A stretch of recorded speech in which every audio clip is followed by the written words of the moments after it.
Hello and welcome to Album Book Club. Today we are talking about the 2004 cult classic rock album and one of my favorite albums of all time, Three Cheers for Sweet Revenge by My Chemical Romance. Yup.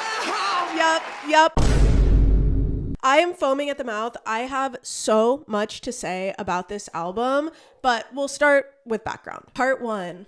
Background. In 2004, the New Jersey rock band My Chemical Romance were still small, but on the rise. Their first album, I Brought You My Bullets, You Brought Me Your Love, had gained them some notoriety, but it was their second album, Three Cheers, that really showed the world what they could do and launched them into the commercial spotlight. Something that's very important to understand about Three Cheers for Sweet Revenge while discussing it is that, along with most of the other records in MCR's discography, this is a concept album. The band's frontman, Gerard Way, really has a passion for theatrics and storytelling, which really set My Chemical Romance apart from other bands when they were coming up, and still does today. The band has been pretty open about the fact that they're all huge comic book nerds and nerds in general, and the attention to detail in the music and the themes they choose to follow do reflect that. Before he started My Chemical Romance, Gerard Way was actually an aspiring comic book artist, and it shows in a good way. My Chemical Romance is not a band that's just making music about their own lives.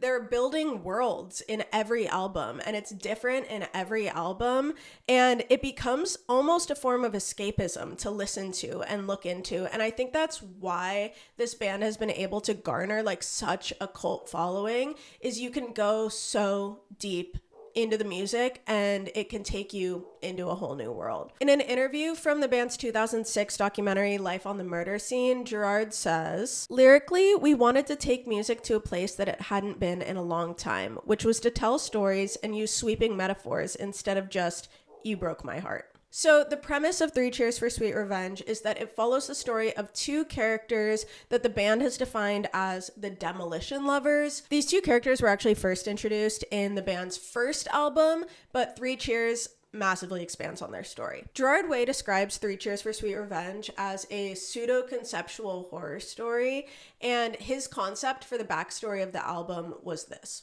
It's the story of a man and a woman who are separated by death in a gunfight. He goes to hell, only to realize by the devil telling him that she's still alive. The devil says he can be with her again if he brings him the souls of 1,000 evil men. The man agrees to do it, and the devil hands him a gun. And then the album starts, and we follow the man on his journey. However, although the band did initially set out to make a concept album, aspects of their personal lives did creep in. Helena, for example, one of the singles off the album, is a song that's about the death of Gerard and Mikey Way's grandmother. When talking about making the concept album, Gerard Way has said, "The record ended up being much more about loss and real life than anything, so I would say it's a good split." Another quote from Gerard on the album is, "I was like, I think I could run with this Demolition Lovers thing. I just felt like there needed to be this tragic, romantic, violent aspect going on in there. So I kind of married two subjects, love and revenge, and just added a slight supernatural element to that and was able to come up with basically what I think is a good metaphor for how this band operates and how we live our lives and how we feel you should live your life." Part 2, themes and storyline. Okay. So now that we know the background of the album, we get to start talking about the broader themes and the storylines going on within it. As much as I would love to, I am not going to be breaking down the album track by track in this video because I want to focus more on like the broader ideas. But if you would like to see that in another video, let me know, because girl, I'm ready to go. Also, shout out to Theo's Ghost, who has a great video essay that does break down the album track by track in great detail. It's awesome. I will link it in the description. Three Cheers for Sweet Revenge is a very potent piece of work, but I would say that some of the main themes of it include love, death, violence, grief, and morality. There's also elements of religion, identity, fear, hope, and so much more. And here's the gist of the story that the actual songs follow, at least as I interpret it. Remember, the man making the deal with the devil and dying and getting handed the gun and all of that is just backstory. We don't hear that in the music at all. What the songs on the record follow is the man on his journey attempting to hold up his end of the deal so that he can be reunited with his lover. The record opens with Helena, and while it is thematically connected to the rest of the album, I feel like it doesn't really give us a lot story-wise. So it feels for me like the story starts with the second song, Give 'Em Hell Kid, which literally opens with the man taking a train out of his city and starting his killing spree. The record continues and the man continues to kill. When we get to You Know What They Do to Guys Like Us in prison, the man has been on his killing spree for a while and he's killed a decent amount of people. He's caught, arrested, sent to prison, and falls in love with another inmate. And he begins to question his sexuality and therefore question if he even really loves the woman that he's doing all of this killing for. Who is he really? What is even going on? Like, he's kind of just having this identity crisis, crash out, and is questioning the mission that he's been on for the past however long. He crashes out. Eventually, towards the end of the song, he breaks out of the prison and continues on his mission. As the album goes on, the man continues killing and perhaps starts to like it. He starts to become more and more unhinged and deranged and is starting to just kill just to kill, which we hear in songs like Thank You for the Venom and Hang 'Em High. He begins to have moments of fear where he worries if all of this killing has made him unrecognizable to his lover. Will she even still want him after all of the bad things that he's done? He's literally drenched in the blood of hundreds of people. We see these thoughts reflected in songs like I Never Told You What I Do for a Living. You know, he's been on a killing spree for who knows how long, and some of the songs have detailed him killing a wedding party, a nun, innocent men, women. Like, he's just been going at it. And this begs the question, on his mission to bring the devil the souls of 1,000 evil men, did he become an evil man himself? The end of the story is sort of left up to the interpretation of the listener. I've heard people say that they think that the man kills 999 evil men, only to realize that he himself is the last evil man and kills himself.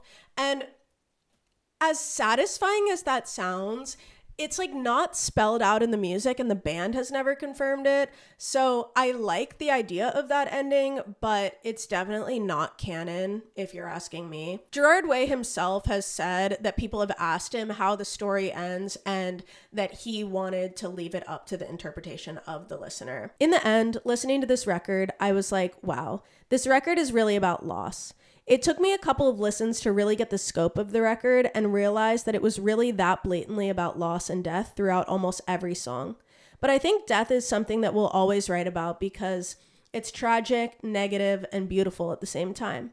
It's very beautiful, and it can be a very positive thing. It comes up very frequently on the record, to the point where people have asked me how the story ends. I'm kind of like, what do you think?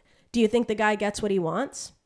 Sidebar, I know I said I wasn't really going to be analyzing the individual songs, but I did learn something interesting while I was researching for this video, which is that it is heavily speculated that the song To the End, which is earlier on the album, is based off of William Faulkner's 1930 short story titled A Rose for Emily. And this is a story about a woman named Emily who is so madly down bad for her lover, this man named Homer, who is like distracted, and it's heavily implied that he's homosexual, and she poisons him, keeps his body in her house, and sleeps next to it. And after learning about this story and reading the lyrics of To the End, I very much see what people are talking about and I see the parallels. I don't think the band has ever confirmed this, but also they have an unreleased like demo on May Death Never Stop You called Emily, so I'm like,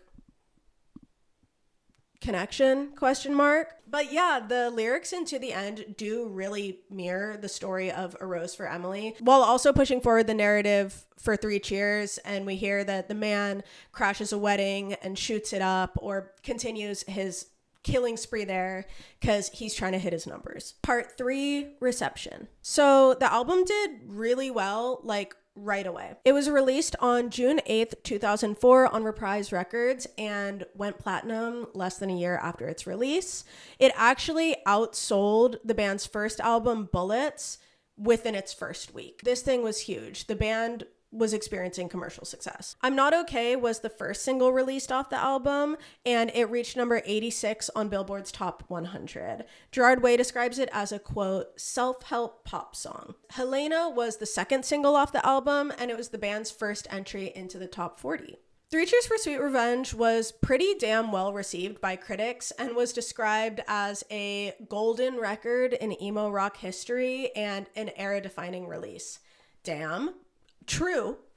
In 2016, Rolling Stone declared Three Cheers for Sweet Revenge the 10th greatest emo album out of 40, and the album was ranked number 260 on Spin's The 300 Best Albums of the Past 30 Years list from 1985 to 2014. Part 4, more fun facts. Three Cheers for Sweet Revenge was produced by Howard Benson, who was most notably known for working on 4 Motorhead records, which was partially what had attracted the band to working with him. Making this record was the band's first time ever working in a big budget recording studio with record label money backing them. Gerard Way saying, "When we made Revenge, it was a completely different ballgame.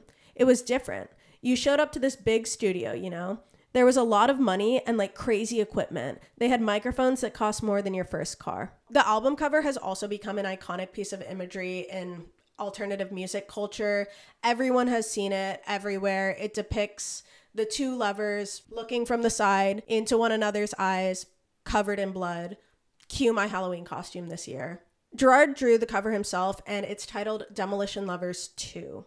It started out as a sketch inspired by René Magritte's painting called The Lovers. Gerard had originally done the sketch to be used as a reference by a photographer, but ended up rolling with it, and that sketch became the basis for what would be the final artwork. Part 5, standout tracks and final thoughts. Okay, for standout tracks, me personally, the first one that comes to mind is Thank You for the Venom.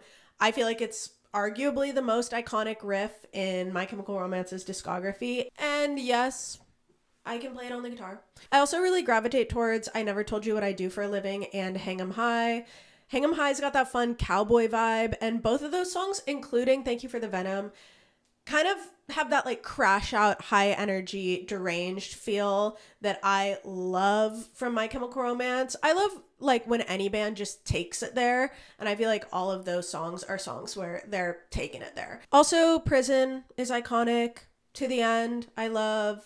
Also, The Ghost of You grew on me. Fuck it. I love the whole track list. It's all so solid. It's so hard to pick, like it literally feels impossible. Also, honorable mention for Bury Me in Black, which is a demo that got cut from the album that I love so bad. I love that song so bad. It's another crash out song from the man's perspective, and they released it on the like compilation live album Life on the Murder Scene in 2006. And it's another song that I feel like it has one of the best riffs in My Chemical Romance's discography, and it's on a damn demo, and Gerard is taking it there with the vocals. Like it's so solid. Justice for Bury Me in Black. But it's literally impossible to pick a favorite. Leave a comment below and tell me your favorite if you can. Tell me why I'm wrong, and please chime in if I missed something or if you see the story a different way. I would love to hear your thoughts and like just like expand the conversation about this album. It's like one of my favorite things to talk about right now. Also, let me know if you would like to see a detailed breakdown on the album track by track, a ranking of the tracks on the album against themselves, or another album that you'd like an album book club on. I will be making more of these videos, so subscribe if you want to stay up to date, and I'll talk to you next time. When you're 20